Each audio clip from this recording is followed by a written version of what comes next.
আজকে আমরা দেখব কিভাবে ওরাকল 19c ডাটাবেস ইনস্টল করতে হয়। ইনস্টল করার আগে অবশ্যই আমাকে ডাউনলোড করতে হবে। Download Oracle 19c database for Windows. এরপর এখানে প্রথম লিঙ্কের মধ্যে ক্লিক করব। এরপর আমরা ডাউনলোডের মধ্যে একটি ফাইল দেখতে পাচ্ছি, এর উপর ক্লিক করব। এরপর এগ্রিমেন্ট অ্যাকসেপ্ট দিব। ডাউনলোড করার জন্য অবশ্যই আপনাকে অ্যাকাউন্ট থাকতে হবে। যদি অ্যাকাউন্ট থাকে ইউজার নেম পাসওয়ার্ড দিয়ে সাইন ইন দিলে অটো ডাউনলোড হয়ে যাবে। আর যদি আপনার অ্যাকাউন্ট না থাকে সেক্ষেত্রে ক্রিয়েট অ্যাকাউন্টে গিয়ে নতুন অ্যাকাউন্ট করবেন।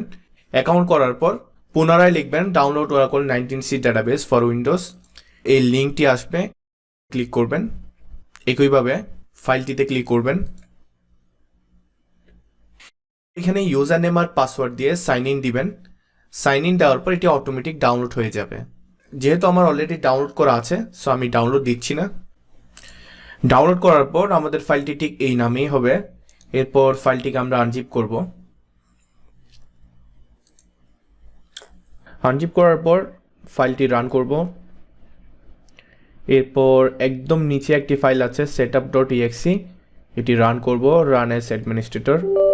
ইয়েস, আমাদের ইনস্টলেশন প্রসেস স্টার্ট হয়েছে। এরপর নেক্সট আমি এখানে ইউজ উইন্ডোজ বিল্ড-ইন অ্যাকাউন্ট দিব। এরপর নেক্সট, ইয়েস। এরপর আমরা একটা অপশন দেখতে পাচ্ছি ওরাকল বেস। এখানে আমাদের একটি পাথ সেট করতে হবে, যে পাথের মধ্যে আমাদের ডাটাবেসটি ইনস্টল হবে। পাথটি আমি আমার মতো করে সেট করার জন্য ব্রাউজারে ক্লিক করব। যে ড্রাইভের মধ্যে আমি ইনস্টল করতে যাচ্ছি ওই ড্রাইভের মধ্যে যেতে হবে। দিস পিসি, জি ড্রাইভে গেলাম। এরপর এখানে একটি ফোল্ডার তৈরি করব। ফোল্ডারের নাম রিনেম করার জন্য আমি কিবোর্ড থেকে F2 প্রেস করলাম। এরপর ফোল্ডারের নাম দিচ্ছি oracle_db। এখানে কিন্তু স্পেস দেওয়া যাবে না, অর্থাৎ ফোল্ডারটি যে নামে দিব নামের মধ্যে কোনো স্পেস দেওয়া যাবে না। সিলেক্ট। এরপর একটা অপশন দেখতে পাচ্ছি গ্লোবাল ডেটাবেস নেম, এটি ওআরসিএল দেওয়া আছে, অর্থাৎ আমরা যে ডাটাবেসটি তৈরি করব তার নামটি এখানে দিতে হবে। আর যদি আমরা এখানে কোনো নাম না দিই সেক্ষেত্রে ওআরসিএল নামে তৈরি হবে। আমি এখানে ওআরসিএল চেঞ্জ করে একটি নাম দিচ্ছি মাইডিবি। এরপর পাসওয়ার্ড। এখানে পাসওয়ার্ড দেওয়ার সময় আমাকে একটা স্ট্যান্ডার্ড ফলো করতে হবে। পাসওয়ার্ডটি capital letter, small letter, number এবং সিম্বলের সমন্বয়ে আমাকে লিখতে হবে। এরপর এখানে একটা অপশন দেখতে পাচ্ছি ক্রিয়েট এস কন্টেইনার ডেটাবেস, এটিকে আমরা আনচেক করে দিব। এরপর নেক্সট।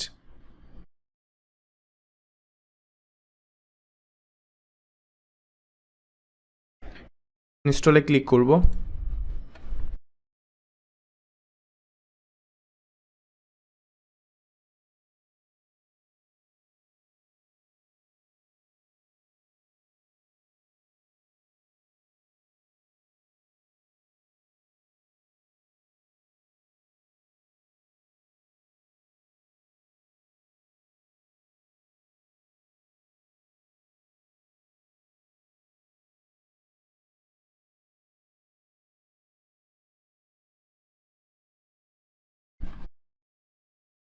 আমরা দেখতে পাচ্ছি আমাদের ইনস্টল শেষ।